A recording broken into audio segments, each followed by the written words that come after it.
سماعون للكذب أكالون للسحت فإن جاءوك فاحكم بينهم أو تعرض عنهم وإن تعرض عنهم فلن يضروك شيئا وإن حكمت فاحكم بينهم بالقسط إن الله يحب المقسطين. وكيف يحكمونك وعندهم التوراة فيها حكم الله ثم يتولون من بعد ذلك وما أولئك بالمؤمنين. إنا أنزلنا التوراة فيها هدى ونور يحكم بها النبيون الذين أسلموا للذين هادوا والربانيون والأحبار بما استحفظوا من كتاب الله وكانوا عليه شهداء فلا تخشوا الناس واخشوني ولا تشتروا بآياتي ثمنا قليلا ومن لم يحكم بما أنزل الله فأولئك هم الكافرون.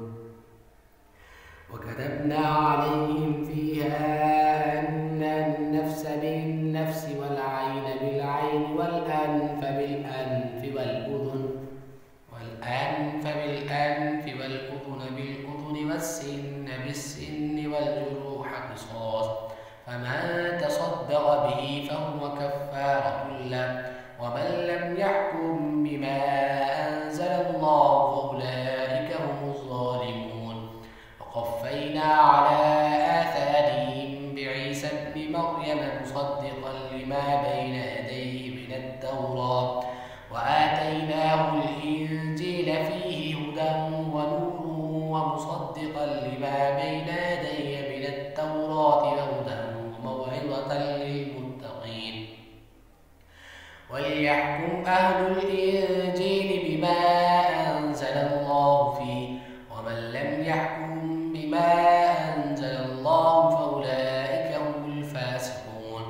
وأنزلنا إليك الكتاب بالحق مصدقا لما بين يديه من الكتاب ومهيمنا عليه فاحكم بينهم بما أنزل الله ولا تتبع أهواءهم عما جاءك من الحق لكل جعلنا منكم شرعة ومنهاجا ولو شاء الله لجعلكم أمة واحدة ولكن ليبلوكم فيما آتاكم فاستبقوا الخيرات إلى الله مرجعكم جميعا فينبئكم بما كنتم فيه تختلفون. وأنحكم بينهم بما أنزل الله ولا تتبع أهواءهم واحذرهم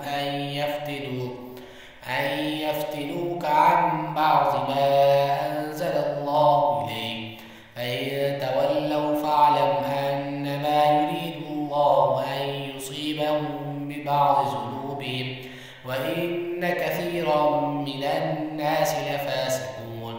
أفحكم الجاهلية يبغون ومن أحسن من الله حكما لقوم يوقنون. يا أيها الذين آمنوا لا تتخذوا اليهود والنصارى أولياء بعضهم أولياء بعض ومن يتولهم منكم فإنه منهم إن الله لا يهدي القوم الظالمين. فترى الذين في قلوبهم مرض يسارعون فيهم يقولون نخشى أن تصيبنا دائرة فعسى الله أن يأتي بالفتح أو أمر من عنده فيصبحوا على ما أسروا في أنفسهم نادمين. ويقول الذين آمنوا أهؤلاء الذين أقسموا بالله جهد أيمانكم إنهم لمعكم حبطت أعمالهم فأصبحوا خاسرين.